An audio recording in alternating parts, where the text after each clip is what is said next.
U 12. ruskim slove na bokoh rubrike Tižnjovnik piše o kradzoh na ruskih manifestacijoh, a na naših mestoh vistki zo šidu i kocura, ali je iz promocije knjiški u Kuli i Skupštini i Đurđovskih lovaroh. Tu je napis napraveni šljidom odrucenih zahinutih životinjoh u ruskim keresture. Ekonomija pošvecena podnjimateljstvu u Šidze i Đurđove, a data i vistka zos prepodavanja za poljoprivrednikoh u kocure.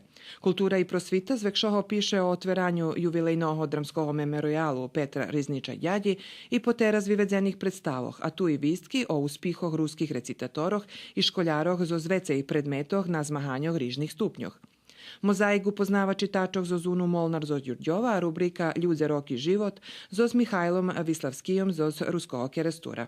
Duhovni život zaznačilo značovanje 150 ročnici vydavanja Bibliji po serbski, jarnju shadsku naših svjašćenikov u Đurđove i velkonocni vašaru keresture. Sport dava rezultati naših klubov u jarnjej časti pršenstva i zoz biznis ligi u malim fotbalu u Verbaše, a jak dodatok utim čišlje dom i familija, dze i nove predloženje ženoblogiji.